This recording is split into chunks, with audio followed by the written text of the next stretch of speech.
So hello everyone, I welcome you all to UIS 9 PM prelims ज्ञान series के अंदर अलग अलग जो सोर्सेस है जिसमें प्रीलिम्स के पॉसिबल क्वेश्चंस फ्रेम होते हैं, so that we are going to discuss. पहला टॉपिक देखते हैं। ये टॉपिक आपका हिंदू के अंदर ही है, Russia nuclear ice breakers and militarisation of the Arctic. Hindu analysis में इसके ऊपर हमने कई पॉइंट्स डिस्कस भी किए हैं। सो इसमें देखो, पहला स्टेटमेंट है कि टू ऑगमेंट, मतलब यहाँ पे क्या है, consider the following statement of why are countries racing towards the Arctic. Arctic जो इलाका है वहाँ पे देश क्यों एक रेस सा लगा रखे हैं।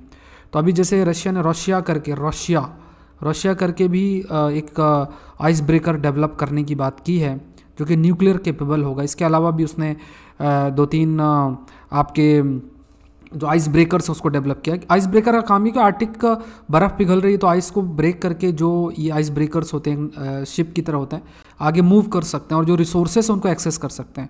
पहला स्टेटमेंट है to augment their capabilities in a bid to be ready to capitalise on the melting Arctic. Russian military modernisation in the Arctic has prompted other Arctic states to join the bandwagon. Unlike Antarctica, the Arctic is not a global common, accentuating the problem. अब यहाँ पे देखो, यहाँ पे अगर देखा जाए कि क्या क्या फैक्टर्स रिस्पॉन्सिबल हैं कंटिन्यूस बेसिस में, तो आर्टिक रीजन के अलॉन्ग जो भी देश हैं, इवन USA है, वो अपनी कैपेबिलिटीज़ को इंक्रीज़ करना चाहता है। नाटो की मिलिट्री एक्सरसाइज आपकी कंटिन्यूस बेसिस में हो रही है। चाइना पोलर सिल्क रूट के लिए अलग से उस रीजन पर अपने प्रेजेंस को बढ़ाना चाहता है। हम भी ऑब्जर्वर स्टेटस हमारे पास आर्टिक काउंसिल का है, तो हम भी अपना वहाँ प्रेजेंस इंक्रीज़ करना चाहते हैं। कई मिशंस हैं कि वहाँ पे बदलाव हो रहा है तो हमारे मानसून पर क्या असर पड़ेगा। तो यहाँ पे सब अपने कैपेबिलिटीज़ को बढ़ाना चाहते हैं क्योंकि रिसोर्स का एक्सेस और जो स्ट्रेटजिक एडवांटेज है। तो मेल्टिंग ऑफ आर्टिक की वजह से ये सारी चीज़ें ओपन हो रही हैं। रशिया का मिलिट्री मॉडर्नाइजेशन है और इवन वी कैन से कि US के द्वारा, जो नाटो का खासतौर से कहें तो जो उनके द्वारा कदम उठाए, तो इसकी वजह से सारे देश आपस में कर रहे हैं। और ये ग्लोबल कॉमन नहीं है, तो इट मीन्स व्हाट, जो जिसका जुरिडिक्शन है उसका प्रोमिनेंस रहेगा, उसका पूरे तरीके से प्रेजेंस अच्छा रहेगा, वो उसको कंट्रोल कर सकता है। तो यहाँ तीनों स्टेटमेंट्स आपके 1, 2, 3 सही हैं। नेक्स्ट देखो, कॉन्स्टिट्यूशन डे के ऊपर है, तो ये टॉपिक भी आपका हिंदुस्तान टाइम्स के 22 November 26 celebrated as constitution day. So constitution day और संविधान दिवस सेलिब्रेट किया जाता है November 26 to commemorate the adoption of constitution of India. Since 2015 November 26 was celebrated as Constitution Day, earlier known as Law Day. Constituent Assembly took almost 4 years, 3 years, 11 months, 17 days to be precise, to complete its historic task of drafting the Constitution for independent India.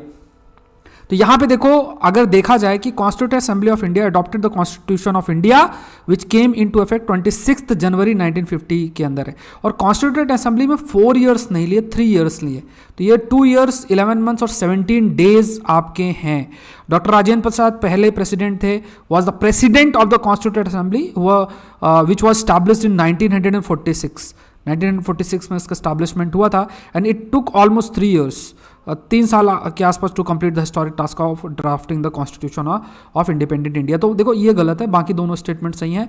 Answer 1 और 2 है। तो इसको देखो, की points आप note कर लो, एक register जो है आपका प्रीलिम्स का, उसमें आप नोट करो। Consider the following statement about Kudankulam nuclear power project. यहाँ पे अगर आप देखो तो ये भी हिंदू के अंदर कि Russia offers advance nuclear fuel to extend Kudankulam reactor cycle from 18 months to 2 years. It is the largest nuclear power station in India, situated Kudankulam, Tirunelveli district, Tamil Nadu में, built in collaboration with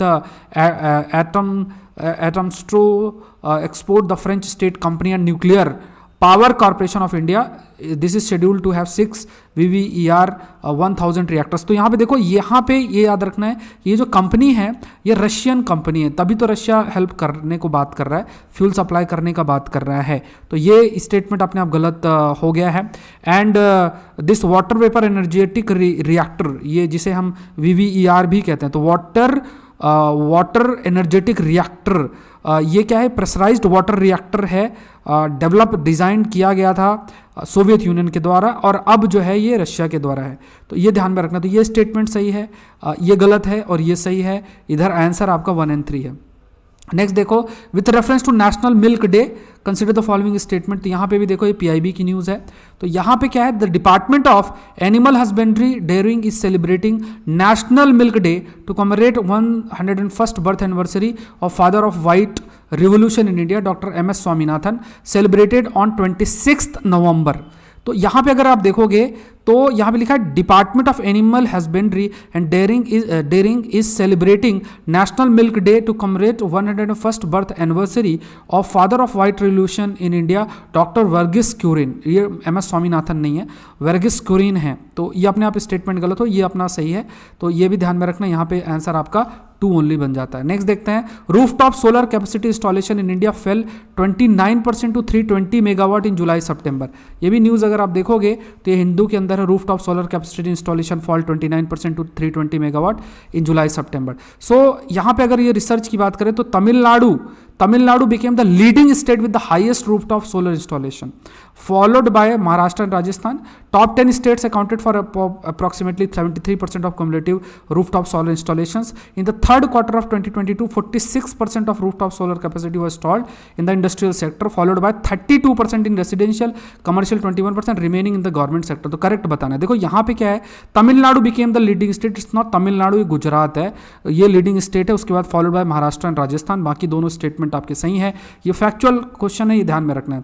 देखो जो भी नई रिसर्च आएगी ज्योग्राफी एनवायरनमेंट के context में, उसको मैं आपको हैंड रिटन नोट्स भी I will prepare for you. अभी जो टॉपिक्स जैसे कवर हो रहे हैं जिस फॉर्मेट में, आपको ये पूरा सेक्शन याद रखना है कि ये 9 PM प्रीलिम्स ज्ञान सीरीज है, तो इसमें प्रीलिम्स रिलेटेड जैसे भी टॉपिक्स हैं that have to be covered, so we are focusing on that.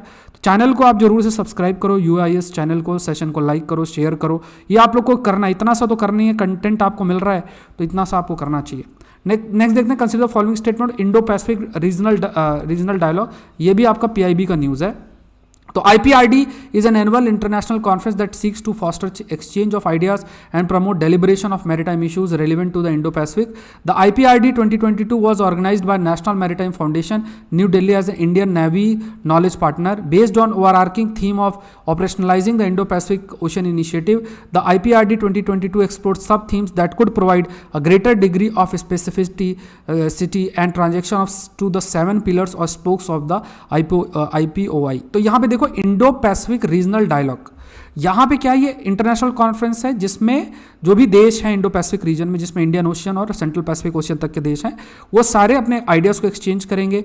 ये इस बार national maritime foundation new Delhi के द्वारा आपका ऑर्गेनाइज किया गया था, ये भी फैक्ट आपको याद रखना है।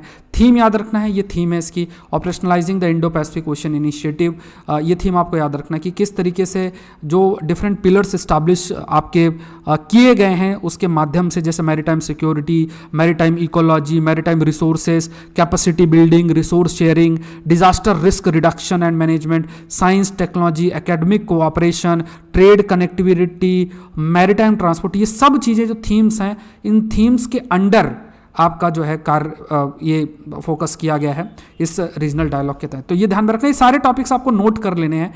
अपना प्रीलिम्स का रजिस्टर जहाँ भी है तो आप उसमें की पॉइंट्स नोट कर सकते हो। अनअकैडमी में आप मुझसे जुड़ सकते हो, अनअकैडमी.com में जाओ, UPSC CSC सेलेक्ट करो, कोड डाल दो SPLIV, कोड डालोगे अमाउंट रिड्यूस होगा, आप सारे एजुकेटर के सारे कोर्सेस एक्सेस कर सकते हो, जितने भी बैच कोर्सेस हैं इन सबको आप एक्सेस कर सकते हो। आज मतलब कल लास्ट डे है ऑफर का, तो इसमें ये जो अमाउंट देख रहे हो, इस अमाउंट में देखो general studies, optional, everything is there, सब चीज़ है, जनरल स्टडीज़ भी है, ऑप्शनल के सब्जेक्ट्स भी हैं, और सारे एजुकेटर के सारे कोर्सेस आप एक्सेस कर सकते हो। तो ये बहुत ग्रेट अपॉर्चुनिटी है। मेरे द्वारा भी जो करंट अफेयर का कोर्स, साइंस टेक का कोर्स, जितने भी कोर्सेस हैं उनको भी आप एक्सेस कर सकते हो। कोड यूज़ करना है, दैट इज SPLIVE, इस कोड का इस्तेमाल करके आप ज्वाइन करें। कल आपका इसका लास्ट डे है, तो ये जरूर से फायदा उठाएं। सो UIS चैनल को जरूर सब्सक्राइब करें, सेशन को जरूर से लाइक करें। Thank you everyone, thank you.